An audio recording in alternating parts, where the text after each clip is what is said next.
So you started the podcast. You're still, I mean, you just mentioned it. You're still also having a day job, um, Yeah. and then you transitioned with your podcast, at least in one episode, into wingfoiling. And your co-host Colin, I think he mentioned a couple of times, like, okay, now let's stop talking about this wingfoiling shit.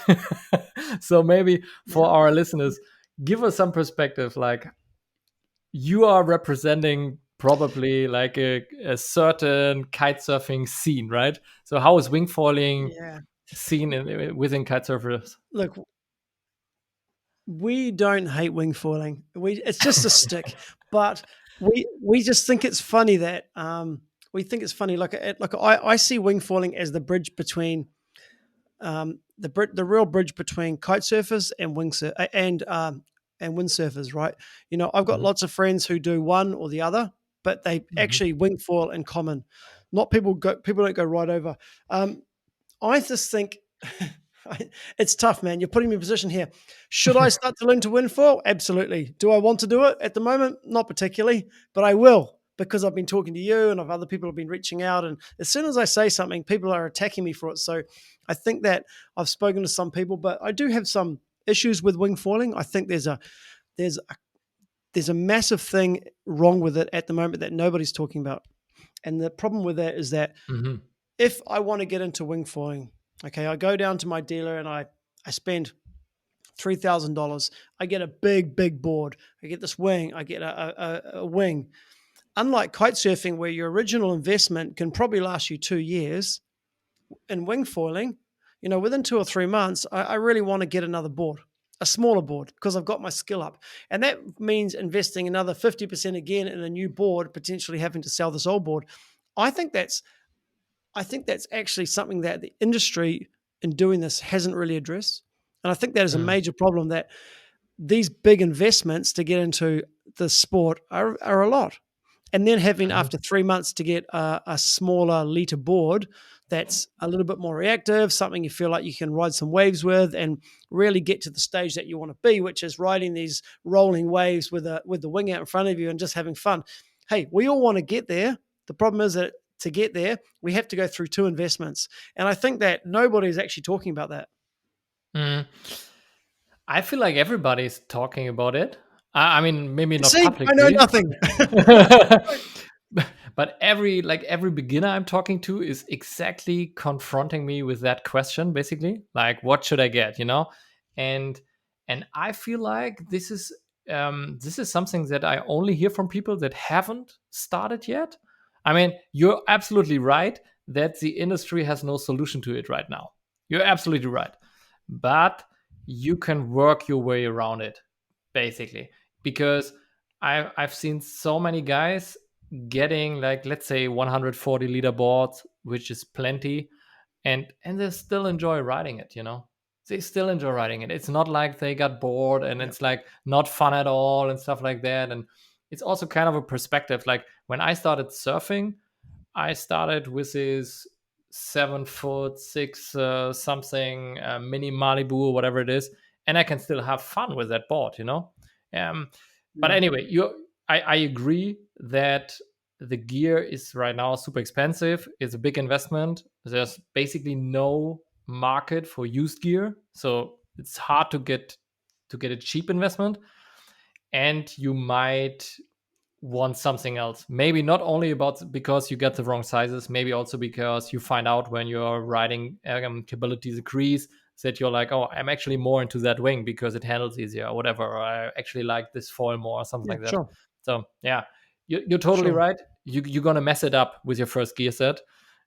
I feel like this is also true for kite surfing and windsurfing. Like the first thing you're gonna buy, you probably end up you're super lucky. Either you're super lucky Let, or you're gonna end up buying something else, right?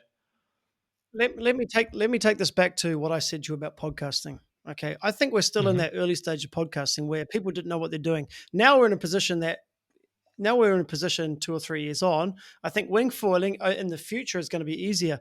Hmm. I hear now there's uh, cheaper inflatable boards potentially coming out of China that can be used, that you can get into and you can use as your first board. The problem is that if here's the thing. One thing that the wind sports industry has never done well and will always fall behind surfing and skateboarding and things like that. Is if you're into if you want to get into skateboarding, you can go down the shop, spend $50, and jump on your driveway. You're a skateboarder. You can get Yeah. a you can get a soft top. You can watch Jamie O'Brien, riding Jaws on a soft top. You know, sorry, riding pipe on a soft top, and you can get a soft top, and you're a surfer. The problem Hmm. with wind sports, whether it's kiteboarding, foiling, surfing, whatever, windsurfing, whatever, it's expensive. And Yeah. I don't want to use that cliche as that we're just becoming a rich white man's sport, but we are. Hmm. If we could create gear that was cheaper and more affordable, the talent in Brazil, look at the Brazilian free kite surfing talent when it comes to kite surfing, Bebe and these guys. Those guys are lucky to get chances. Imagine if we could tap into that on the foiling front alone. Let's talk about foiling without there. The huge opportunity to do massive downwinders across the northern coast of Brazil. That could be the foiling epicenter of the world if we could get cheap, affordable foils into the hand of young Brazilians. It would Hmm. be amazing. Totally, totally. I don't have the solution for that, but I totally agree that it would be awesome to get some cheap gear. Like I've not been around in the 70s or 80s when windsurfing really started, but I think that was kind of the first approach, right? To have one board and one sail that fits it all and that everybody could afford. That I was mean, kind of the idea behind yeah. it, right? I mean, kite surfing's just following the same trend as we're following the same. We're making the same mistakes that windsurfing did, offering too much, too many variety. We're actually seeing that now, and kites come back. I know that kites. You know, I don't know, about 5 years ago, I looked at the Cabrina range. There's like 8 different kites. Yeah. You know, now we're actually we're seeing brands come back down normally to a wave kite, do it all kite, maybe a big air kite, and like maybe some type of braille sea kite or something. So we are seeing brands come back down and fine tune their thing.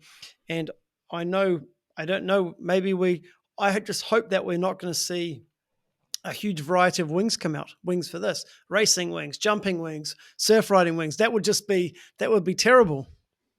Yeah.